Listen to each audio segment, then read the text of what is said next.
பிரியமானவர்களே, இயேசுவின் நாமத்தில் உங்களுக்கு என் அன்பின் வாழ்த்துக்கள். நல்லா இருக்கிறீங்களா? நான் இன்னும் அந்த சிட்டில தான் இருக்கிறேன். அதாவது லாஸ் வேகஸ் என்கிற அந்த சிட்டி, அந்த பட்டணம். இந்த பட்டணத்துக்காக ஜெபிக்கிறீங்களா?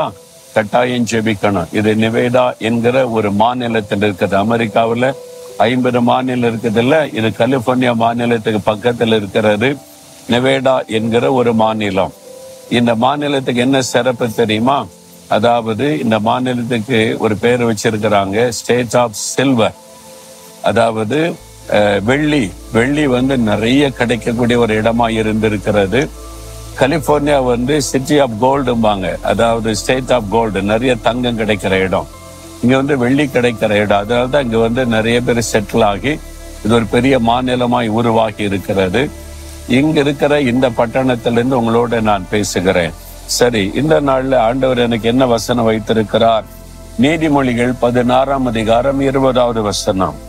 விவேகத்துடன் காரியத்தை நடப்பிக்கிறவன் நன்மை பெறுவான். உங்களுக்கு ஒரு நன்மையான காரியம் நடக்கணும். உங்களுடைய பிள்ளைகள் காரியத்துல, அல்லது உங்களுடைய பிசினஸ் காரியத்துல, ஊழிய காரியத்துல ஒரு நன்மை தடைப்பட்டுக்கிட்டே இருக்கிறது. இந்த நன்மை மாத்திரம் நடக்க மாட்டேங்கன்னு சோர்ந்து போயிருக்கிறீங்களா? விவேகத்தோடு காரியத்தை நடப்பிக்கிறவன் அவன் நன்மை பெறுவான். நம்ம எந்த காரியம் செய்தாலும் நம்ம நினைச்சபடி, நம்ம விரும்பினபடி, எனக்கு தெரியும், எனக்கு திறமை இருக்குன்னு செய்யாதபடி, இது எப்படி செய்யணும், இது எப்படி செஞ்சா சக்சஸ் ஆகும், இது எப்படி செய்தா ஆசீர்வாதமா இருக்குன்னு சொல்லி ஜெபம் பண்ணி தேவனுடைய விவேகம், ஞானத்தை பெற்றுக்கொள்ளணும். சிலர் சொல்லுவாங்க, பத்தியில புத்தி இருக்குதா, ஏன் இப்படி பேசுன, ஏன் இப்படி செய்த, நீ புத்தீனமா நான் செய்துட்டேன் அப்படின்னு சொல்லுவாங்கல்ல. தாவீது கூட சொல்லுகிறார், ஒரு சமயத்துல, ஆண்டவரே நான் புத்தீனமா செய்துட்டேனே, தப்பு பண்ணிட்டேனே என்பதாய். அதனால ஒரு பெரிய பாதிப்பு வந்தது. அதனால விவேகத்தோட செயல்பட்டாதான் நன்மையானதை நீங்கள் பார்க்க முடியும். அல்லது நீங்கள் எதிர்பார்க்கிற நன்மை விட தீமை அதிகமாகிவிடும். நீங்க செய்யற காரியத்துல விவேகம் அவசியம். அந்த விவேகம், புத்தி, ஞானத்தை தருகிறவர் கர்த்தர். அவரை விசுவாசித்து, ஆண்டவரே உம்முடைய ஞானத்தை எனக்கு தாங்க, இதை நான் எப்படி செய்யணும்னு கேட்கணும்.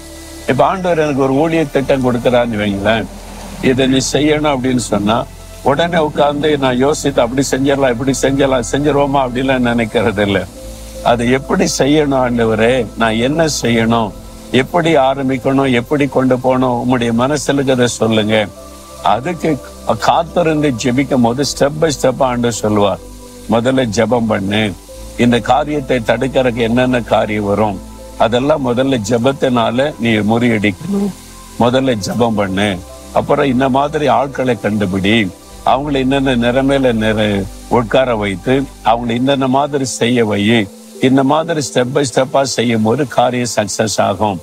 அதே மாதிரி நடக்கிறது. அதனாலதான் ஆண்டவர் சொல்ல, விவேகம், இந்த ஞானம் ரொம்ப அவசியம். நான் எனக்கு தெரியும் அப்படின்னு பெருமையில செய்து நிறைய மாட்டிக்கிட்டீங்க, நிறைய தோல்வி, நிறைய ஏமாற்றம், நிறைய தடைகள். இனியாவது அதை விட்டுட்டு ஆண்டவர்கிட்ட சொல்லுங்க, நான் தப்பு பண்ணிட்டு ஆண்டவரே, என் சொந்த பலம், ஞானம், புத்தியை சார்ந்துட்டு என்னை மன்னிச்சிருங்க.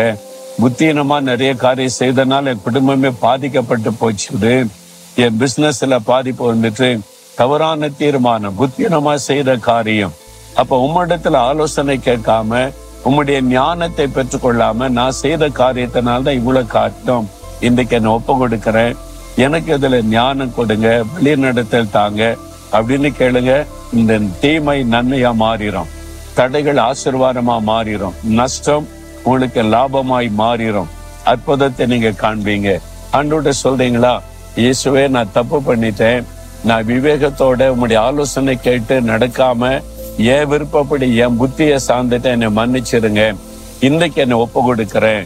இந்த காரியத்துல நான் என்ன செய்யணும், எப்படி செய்யணும், விவேகத்தை எனக்கு தாங்க, ஞானத்தை தாங்க, வழிநடத்தல தாங்கன்னு கேளுங்க. இன்றைக்கு அதுக்கு ஒரு சொல்யூஷன் ஆண்டு தந்துறார் பாருங்களேன். சொல்லுங்க, ஆண்டவரே நான் புத்தீனமாய் செய்த காரியத்தை மன்னிச்சிருங்க, சுயமா யோசித்து செய்த காரியத்தினால் வந்த விளைவுகளை மன்னிச்சிருங்க.